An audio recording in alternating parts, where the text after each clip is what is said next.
I said I was going to make a video on the Star Wars Ashworlds game for some potential players. I thought it might be clearer to try making a video. So this will be a brief synopsis on what's going on and how to play.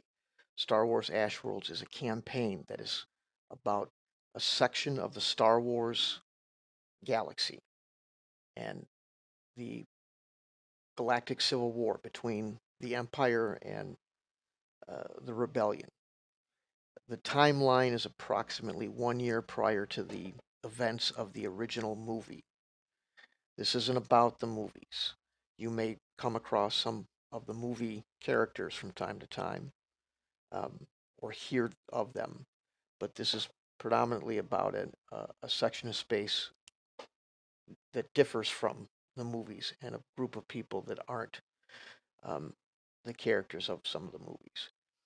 This was the story I came up with several years ago, 2, 3, maybe 4 at this point. And of course, the first thing that happened is Andor came on, and everybody goes, "Oh, you're just doing Andor." Well, I never thought they'd do Andor. I didn't know what they had planned. I didn't pay that much attention. So, but this was my idea of the kind of lead into the rebellion that I always wanted to see, and never thought they'd make. And then, lo and behold, they went and made it. But that was the gist of the story, and it started out as a little regular D6 campaign with 5 party members, um, just playing regular adventures. And I wanted to do that and then balloon it out into the Galactic Civil War that was going on. It was leading up to that. So we've gotten to that point, and now we have this faction play. So, and all that means is if you're a member of the Empire faction, then you can be a commander of troops or ships. One of the Empire players right now commands a Star Destroyer and some of the ships that attach to it. So more of kind of a little flotilla of Imperial naval ships and the troops that go with it. And there was another player that was a Imperial Moff that uh, ran everything in a section of the uh, playing area. There was Rebellion commanders and Rebellion commandos. They were just people that went behind the scenes to, or behind the lines, I should say, that uh, did missions to do sabotage and espionage and things like that. So you can choose what faction you want to play for and what kind of play you want to be involved with. Or maybe you want to do it all. You can make as many characters as you want. People who lead troops are involved in mass battle scenarios using the rules from the Star Wars RPG mass battle system. And that's what it is. It's like a war game. If you're the Empire, you're out to find planets that have rebellion ideas on it, or just don't want to join the Empire, and make them. Um, find the rebellion. Find bases where rebels hide. Destroy their facilities, their war materials, stuff like that. And any pirates or criminals that get in your way. That's another goal of the Empire, is to um, arrest or destroy criminal activity like smugglers and gangsters, pirates, and things like that.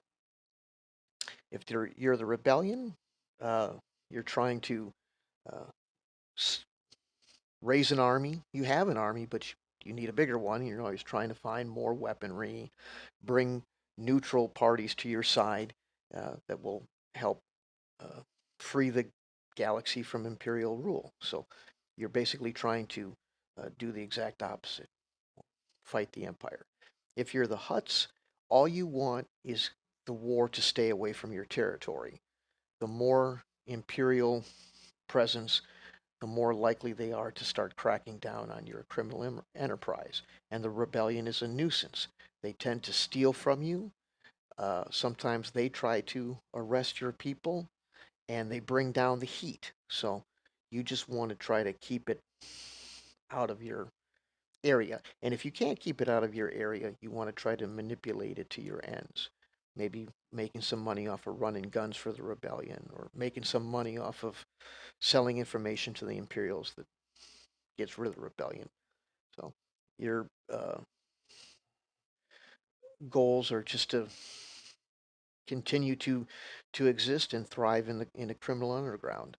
If you're a pirate, uh, basically all you're about is plunder.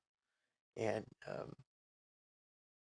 the, the problem with the war for you is that the Empire tends to just shoot holes in you. And same thing, the rebellion might try to steal from you. They might get in your way. They might um, bring the heat on you. But more than that, pirates don't like other pirates. This isn't.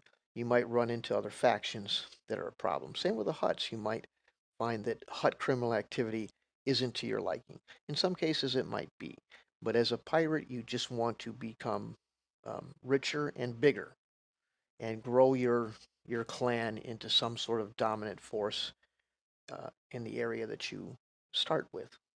So uh, the different factions are supplied for people that have different styles of play. Maybe you like being the bad guy. Maybe you like being the good guy.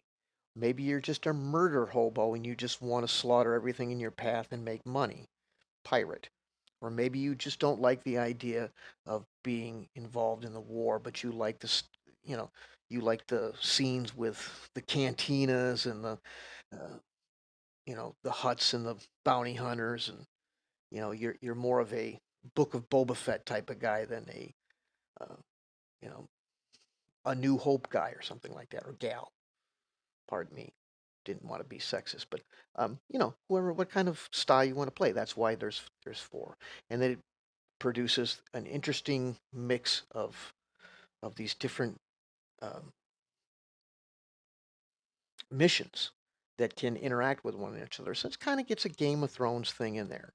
So that's basically it. So you either fight the war, or you're behind the scenes.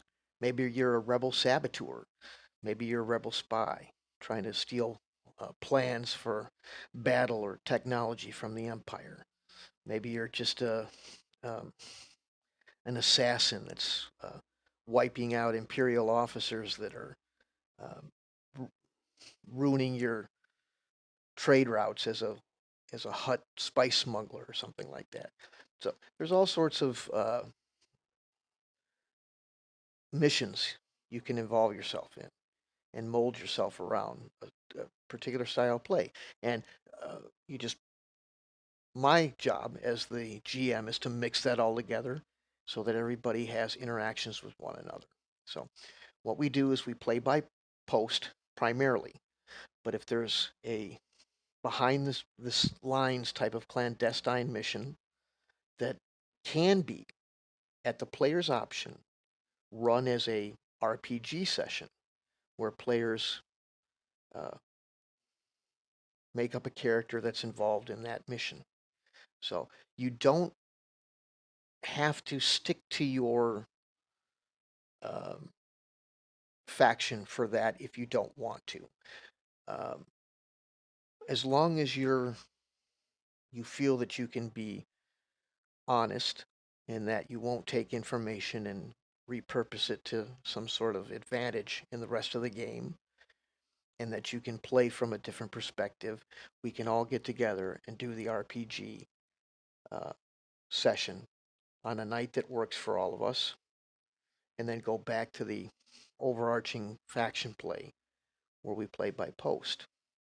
So, um, a lot of people shake their head and go, "Oh, that's too complicated. There's no way you'll ever get all that done. It's too much."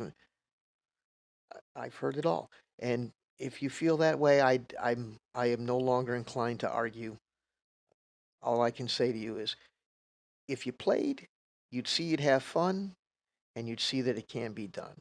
If if your if your preconception is that it can't be, then go no further. So here's your red pill. Here's your blue pill. If you, I mean, if you if you intrigued enough to see, well, I don't know that it could work, but I'm willing to see if maybe it will, then take the red pill and come on and play if you want to play. If you've heard all this and think there's no way this could ever happen, then go ahead and swallow your blue pill and thanks for your time, and maybe we'll see you at some other game somewhere else. But that's how it plays out. That's a very, very general synopsis. I have everything written down like a little rule book and word processor that you can read uh, if you're interested in playing, and I'll give to you. It's not that complex, and it's not that much to read. So I was going to make each rule a video, and I thought, why would I make 45 minutes worth of video so that somebody, or you could just read 10 pages. So maybe I'll do both.